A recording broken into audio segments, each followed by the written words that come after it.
How y'all doing today? I'm Mr. Plaid, and y'all are now at Mr. Plaid's Reading Corner. It's a show where I sit in this corner and I read you this fine book. And today's book is by Marcus L. E. Sanderson. It is called Seductive Vampire. Ooh, it sounds intriguing. So let me give you a synopsis on this book before we get into reading it. Because there are certain things you got to do before you read a book. A farmer's daughter, I just forgot. I want y'all to be able to hear me, and have everything transmit to you accordingly.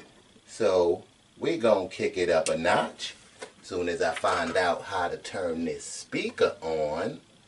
And didn't I just charge the son of a bitch? Oh, here we go. Now we in.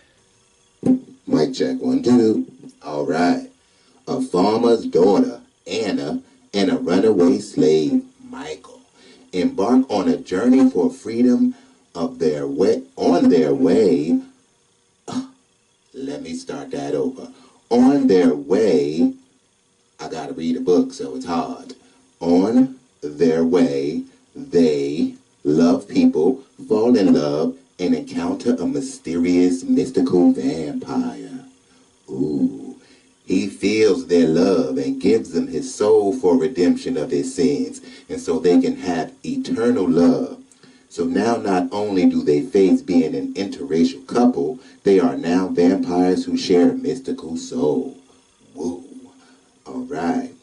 They make it to the free town and find friends, enemies, and a life until an evil vampire organization, boo, run by a man called Black, separates them. Oh no.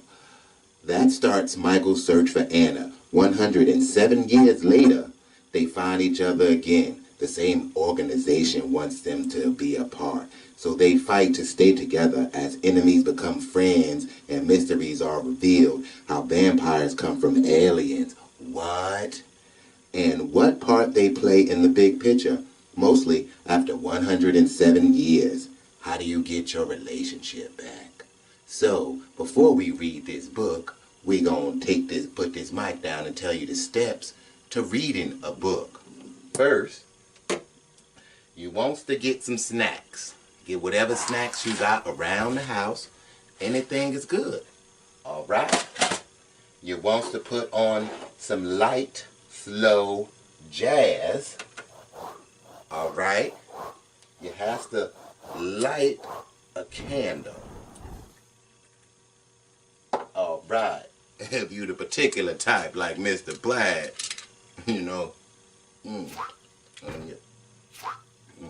maybe just one more.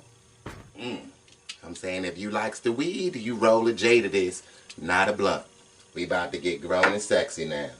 All right now, Mr. Plaid, as you see, Mr. Plaid has spreaded all the love around. So we about to sit back, relax, and read a few pages of this book. So why don't you come with me, put your feet up, and if you're like me, you got plaid slippers, get your plaid thing for your lap, in case you eat a snack, and you put it on yourself, you have it. All right, let's see here. We will start. We only gonna read a few pages today. Since it's this introduction to my show, I will only read a few pages. I almost burnt myself. I will only read a few pages today. So, chapter 1, page 1. The clouds gathered angrily above Lexington, Kentucky. It was December 7th, 1865, a day after the 14th Amendment was passed. Kentucky was one of the last free states to have, see now, the writer that I am now and the writer that I was 10 years ago, two totally different people I gotta read through. A farm owner, Bill Morgan, sits in his living room pondering his decision. He owns 35 slaves that help him run his farm.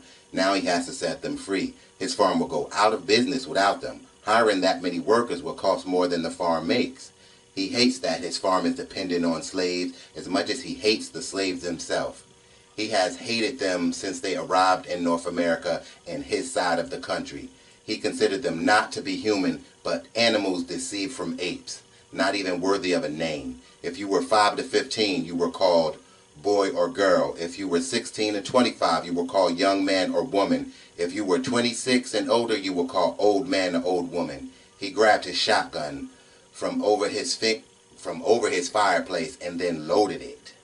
He looked at himself in the mirror as his decision was made.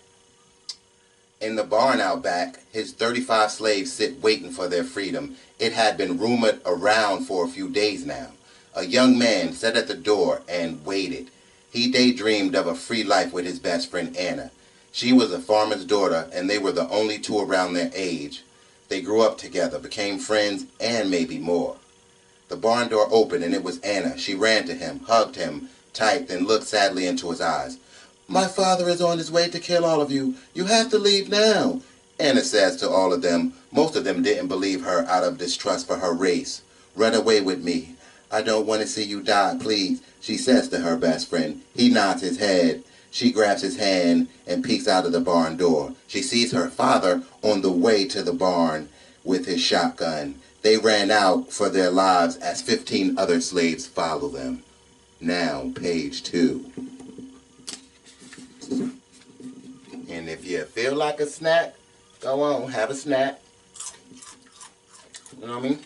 I'm going to have me a little snack, so hold on. Snacking.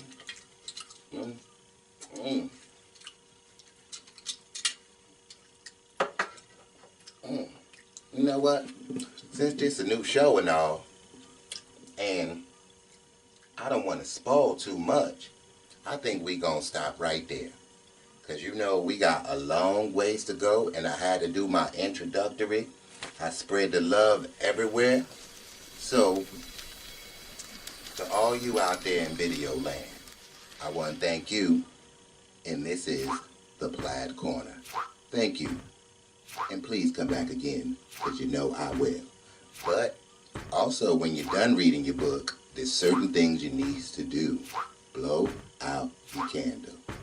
Thank you, and until next time, folks, good night.